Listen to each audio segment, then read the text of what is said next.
Hello and welcome back to Bookish, and welcome back to the latest in my series of Where Not to Start videos. This week it's Where Not to Start, or William Faulkner, Where Not to Start. If you watch my channel, you know that I have a lot of Faulkner content here, and William Faulkner is one of my favorite authors. If Hemingway really is the person who got me started reading, as is true for a lot of young men, particularly around my age, I think in the 1980s, who was in college, I'm sorry, in the 1980s.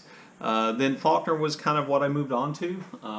And I've read every Faulkner novel that is set in Faulkner's fictitious Yoknapatawpha County, a significant number of his short stories, and just recently I read A Soldier's Pay, which is the only novel I've read of his which was not set in Yoknapatawpha County. So I wanted to talk to you today then about where not to start with William Faulkner, which books not to pick up if you want to, if you're interested in Faulkner, because, you know, as a Faulkner fan, you know, I want people to read Faulkner. And I think these books are kind of bad starting places. It's not necessarily that these are bad books, but I just think they're bad starting places for various reasons. So I'm going to go through those, and I'll give you a list of books that are, I think, better starting places. I also want to mention that Una over at the channel Codex Cantina is also today. When I'm doing this video, we coordinated this. He is today releasing a video of his own about where to start with William Faulkner, about which Faulkner novels to read. And so, you know, I'll leave a link to his video in the description box down below, and to his channel. You can go over and check his out and compare his list with mine. We coordinated release of the videos, but we did not discuss which books we'd be discussing, or be talking about, so I really look forward to his list. Anyway, back to then talking about Faulkner and where not to start. You know, Faulkner has a reputation for writing dense, stream of consciousness, prose, and really convoluted and long sentences, and his work being obscure, and a lot of people think, you know, books like The Sound of the Fury are intentionally confusing and obscure. I obviously don't feel that way, but because of that, I think it's kind of important that you start in the right place and you not start in the wrong place. So the first book I would say is a bad place to start, or where not to start with William Faulkner, is Absalom, Absalom. Now, critics and lots of people consider Absalom, Absalom to be his absolute best novel, and it is an amazing, I think, work of fiction in its subtlety, in the way in which it's created. It is dense, the sentences are long, the way in which the story is told is confusing. Essentially, what we are reading is the story told to one character by another character, but the character telling the story learned that story by talking to or learning the stories of lots of other people. And as such, it is kind of a multi-layered story in which the truth about what happened in the past is revealed, and what its meaning is, I think, in Faulkner's world, and what Faulkner's trying to say perhaps about the American South is incredibly well done. But it is a difficult book to read. It is one of those books where I think you need to have dipped your toe into William Faulkner's writing and a stream of conscious writing before you pick up Absalom, Absalom. My fear would be if this is the first Faulkner book you picked up, you would put it aside in frustration, or you would finish it and think, you know, what the hell did I just read? And you wouldn't go on. So I'm going to put Absalom, Absalom, Faulkner's probably best book, at the top of my list of where not to start. Second, and kind of in a related way, I would also put Flags in the Dust by William Faulkner. This is his first Yoknapatawpha County book, and it really kind of, you know, lays out and creates or tells the story of one of the kind of founding and important families of Yoknapatawpha County, and that is the Sartoris family. It was originally published in 1929 as Sartoris, and then later republished as Flags in the Dust. I believe some editing was done to kind of get the book a little bit. I believe some unediting was done to produce the book in its more original form that Faulkner intended.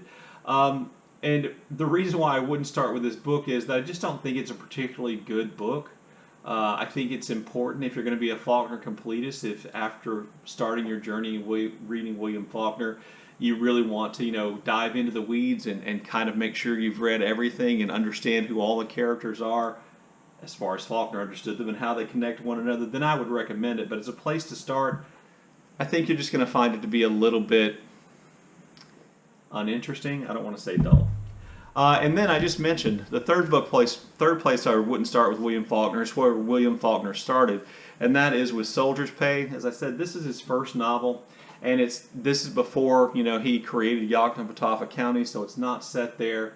It is a novel set in the South, and a lot of later Faulkner themes kind of show up here, but it's kind of really an attempt to be a World War I novel, after World War I is over, and kind of explore a lot of the ways in which relationships among people in the South took place. And I think that if you do become a Faulkner completist, as I hope to be one day, that this would of course be a book you'd have to read. I think you'd find it interesting. But without it, as a place to start, I think you would find Faulkner to be really offensive. This is a pretty misogynist work. Women in this book do not come out well. They are temptresses, they are disappointing people, they are people of low morals. Even the woman who at the heart of the book is kind of, I guess, the heroine of the book, seems to be kind of random interactions. Anyway, in addition to that, there's more than a fair amount of racist language in this book.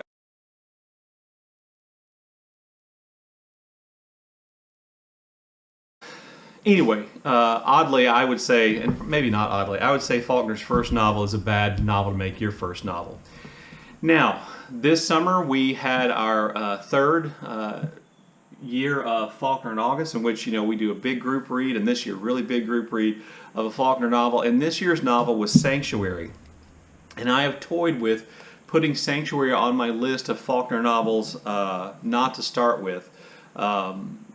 Because I think it gives you a really false impression of what kind of books Faulkner writes and how he treats his characters. This is set in Yoknapatawpha County, at least in part, and involves characters who are connected to the larger story of the county. But Faulkner claimed he wrote it for money.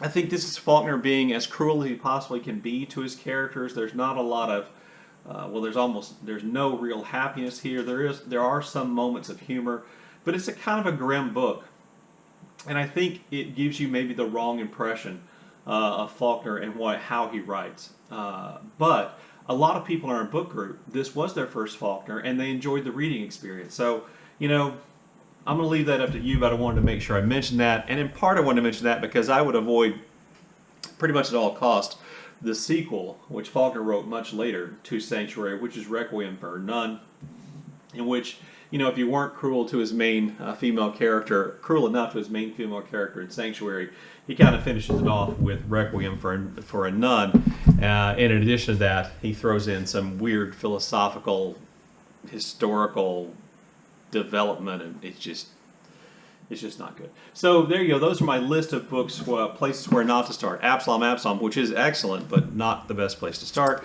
Flags in the Dust, which is not all that interesting, but kind of foundational. Soldier's Pay, Faulkner's first novel, racist, misogynist, a little bit interesting.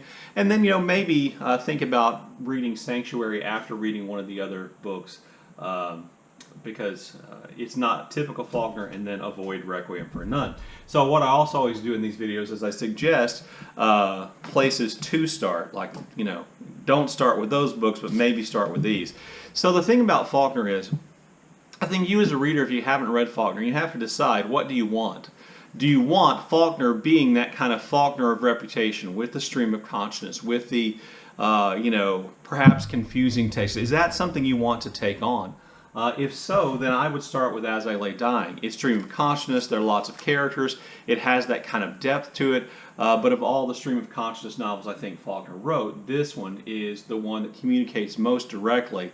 And also it has a story that has a fair amount of action, an interesting plot that moves you along. There are lots of characters you bounce between, so you have to get used to a lot of different perspectives. But I think this is a really, really, really good Faulkner novel, and I think it's a great place to start. So if you don't want the stream of consciousness thing, if you just want to say, I just want to read a Faulkner that I can read without having to worry about stream of consciousness stuff, then I would go with The Town by William Faulkner. This is the first book in the Snopes Trilogy, which is the town, the hamlet, the mansion. By the way, don't read those first either, because they're more or less connected to this one. The Town tells the story of the rise of the Snopes family, primarily Flem Snopes, who go from being what in the South were referred to as poor white trash to being, you know, people with money and power through conniving. And it's really good and really interesting story, and it's not stream of consciousness. That doesn't mean it's just going to be the easiest thing you ever read. We are talking about Faulkner here. But if you want to kind of dip your toe into Faulkner without having to hit the stream of consciousness thing, then I would go with The Town, because it's a good story, and Flem Snopes is an interesting, if despicable, character, but a good story, and gives you some idea of kind of Faulkner and what he thought about the South and Southern society. So if you want stream of consciousness, I would start with As I Lay Dying. If you just want more straightforward storytelling, but, you know, in the Faulkner style, I would go with The Town. And if you're not sure which one of those you want, if you want a little bit of both, then I would go with Light in August, which I think is just a really excellent novel. It's probably my second favorite Faulkner novel, which tells the story of Joe Christmas, a man of, at least believes to be, of mixed race, and how kind of racism, violence kind of play out in the South. And just a really, really great book. Not the shortest of Faulkner books, but a really great book. Okay, so there you go. There is my video about William Faulkner, Where Not to Start, with some ideas about where to start. Please go check out Una's video about where to start with William Faulkner over on the Codex Cantina channel. Again, I will get a link to that video down below. Look forward to your comments in the comment section, and as always, thank you for watching.